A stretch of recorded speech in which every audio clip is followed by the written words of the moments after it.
Kanalıma ve mutfağıma hoş geldiniz. Bugün sizlere öyle güzel bir börek tarifi hazırladım ki hiçbir yerde görmediğiniz özel sosu ile kesinlikle hayran kalacaksınız ve bundan sonra asla el açması börek yapmak istemeyeceksiniz. Ve ikram ettiğiniz herkes el açması zannedecek ve sizden tarifini almadan asla gitmeyecek. Bundan da kesinlikle emin olabilirsiniz. Evet, tarifimin yapılışına geçmek istiyorum. Fazla da kıymetli değerli vaktinizi almak istemiyorum. Buyurun hep birlikte tarifimizin yapılışına geçelim. Evet, tarifim için bütün malzemelerim burada. Sırası geldikçe sizlerle tek tek paylaşacağım. Tarifimin yapılışına önce sosumu hazırlamakla başlayacağım. Böyle yarım çay bardağından biraz eksik sıvı yağ ilave ediyorum kabımın içine.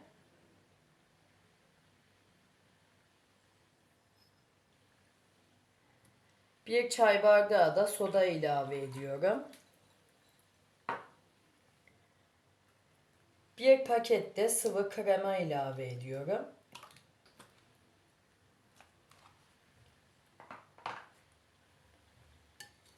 Ve sosumu iyice karıştıracağım. Sosumuzu iyice karıştırmamız çok önemli arkadaşlar. Böyle yağ yüzeyde kalmamalı.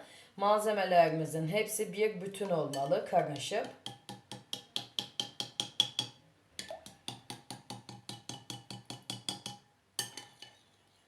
Evet, sosumu yeterince karıştırdım. Hemen şöyle göstereyim. Şimdi hemen böyle sosumu yan tarafa alıyorum ve yufkalarımı hazırlayacağım.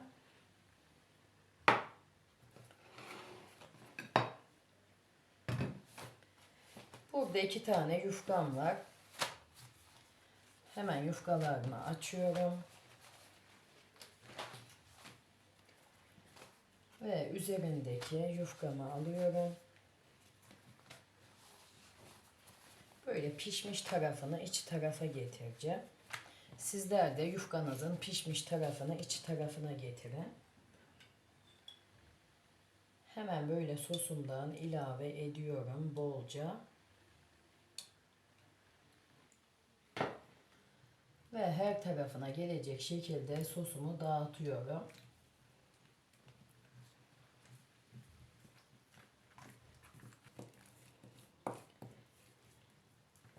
Böyle yufkamızın hiçbir yerinin kuru kalmaması lazım.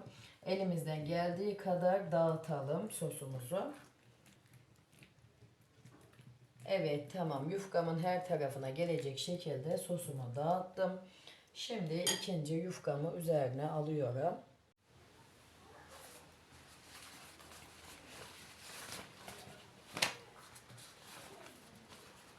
Yine yufkamın kızarmış tarafını iç tarafa aldım. Evet, yufkamız yırtıldı ama hiç önemli değil.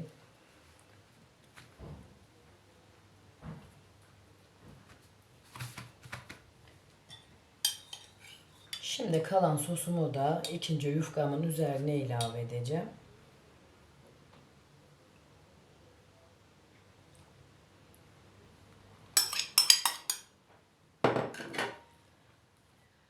Ve yine yufkamın her tarafına gelecek şekilde sosumu dağıtacağım.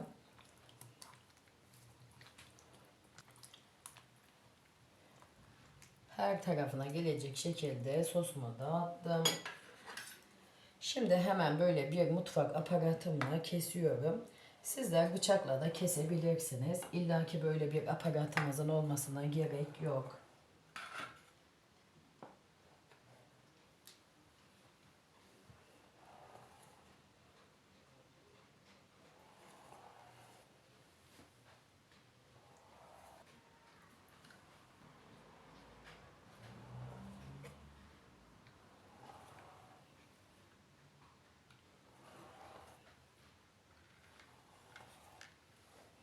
Evet, tamam.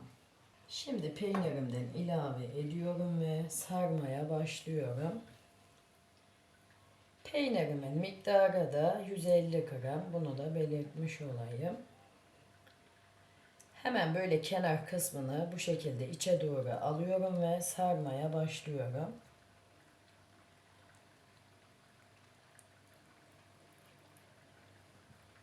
Bu şekilde. Yağlı kağıt sermiş olduğum tepsimin içine alıyorum.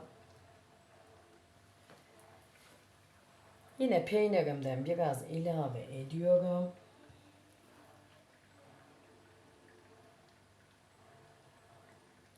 Ve bu kenar kısmını ortaya doğru alıyorum ve sarmaya başlıyorum.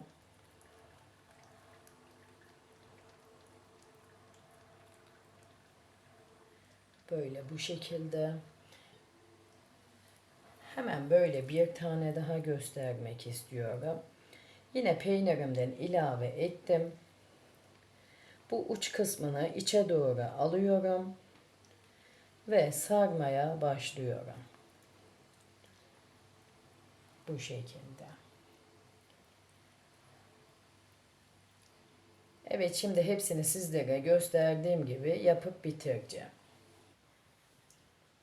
Evet, sizlere gösterdiğim gibi yapıp bitirdim. Toplamda 12 tane böreğim çıktı.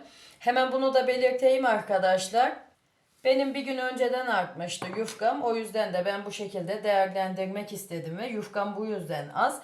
Eğer sizler fazla yapmak istiyorsanız 6 tane yufkadan da yapabilirsiniz. 6 tane yufkanıza kullanacağınız sos miktarını da açıklamalar kısmına yazacağım. Oradan bakıp yapabilirsiniz. Evet, şimdi böreğimin dış sosu için 2 yemek kaşığı sıvı yağ kullandım. Gördüğünüz gibi 1 çay bardağı da sıvı yağ ilave ettim. Hemen böyle elimle karıştırıyorum. Ve yufkalarımın her tarafına gelecek şekilde sosuma batırıyorum. Ve yağlı kağıt sermiş olduğum tepsimin içine alıyorum.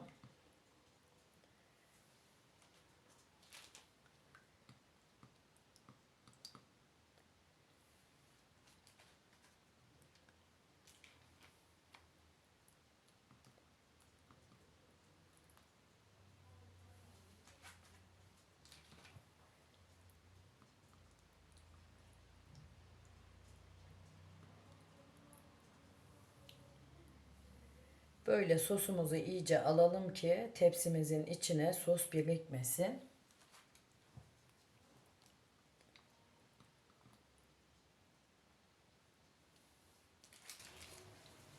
Hemen böyle son bir tane kalan böreğimi de sosuma batırıp sonlandırıyorum. Hemen böyle sosuma alıyorum. Şimdi fırınımı alt üst fan ayarlı 190 dereceye ayarlayacağım. Önceden 10 dakika ısındıktan sonra katıp böreğimi pişireceğim. Her tarifimde olduğu gibi bu tarifimde de belirtmek istiyorum. Sizler kendi fırınınızın ayarına göre ayarlayıp pişirirseniz daha güzel sonuçlar alırsınız. Çünkü neden derseniz fırınlarımızın markası aynı olmadığı için pişirme süresinde de değişiklik gösterebiliyor. Bunu da belirtmiş olayım. Evet, böreğim pişti. Daha yeni fırınımdan aldım. Benim fırınımda yarım saatte pişti. Bunu da hemen belirtmiş olayım. Şimdi hemen böyle servis tabağımın içine almak istiyorum. Sonra iç dokusunu da sizlerle paylaşacağım. Hemen şöyle altına da göstereyim. Altı da üstü de eşit bir şekilde kızardı böreğimizin.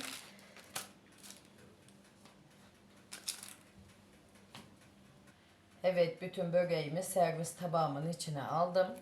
Hemen böyle iç dokusuna geçmek istiyorum. Yani bakar mısınız, çıtır çıtır sanki el açması gibi bir börek tarifi oldu. Bunun nedeni de arkadaşlar dışında ve içindeki kullanmış olduğumuz sos. Kesinlikle bütün hazır yufkadan hazırlayacağınız börekleriniz bu şekilde çıtır çıtır olacak ve içi de kat kat olacak arkadaşlar. Asla bu tarifi kaybetmeyin. Bir daha asla el açması börek hazırlamayacaksınız. Çünkü hazır yufkadan da bu sosla çıtır çıtır ve içi kat kat bir börek tarifi hazırlayabileceksiniz. Bundan da kesinlikle emin olabilirsiniz. Hemen böyle içini de göstermek istiyorum. Bakar mısınız? İçi de kat kat sanki elimizde açmışız gibi çok güzel bir börek tarifi oldu. Yani şu çıtırtının sesine bakar mısınız? Kesinlikle hiçbir yerde görmediğiniz bu sos ile bütün böreklerinizi hazırlayabilirsiniz. Tarifimi kaydedin, kaybetmeyin çünkü her zaman yapmak isteyeceğiniz bir börek tarifi olacak. Evet, bugünkü tarifim de buraya kadardı. Sizler böyle son dakikalarını izlerken tarifimin ben de sizlere yavaş yavaş veda edeyim. Yine aklınıza takılan sorularınız olursa yorumlar kısmına yazarsanız elimden geldiği kadar hızlı cevap vermeye çalışıyorum. Bunu da her tarifimde olduğu gibi belirtmek istedim. Ve beni buraya kadar da izlediyseniz bir tıkla ücretsiz bir şekilde abone olursanız bundan sonraki gelecekteki bütün tariflerimden de haberdar olursunuz. Evet, kendinize iyi bakın. Allah'a emanet olun. Hoşça kalın.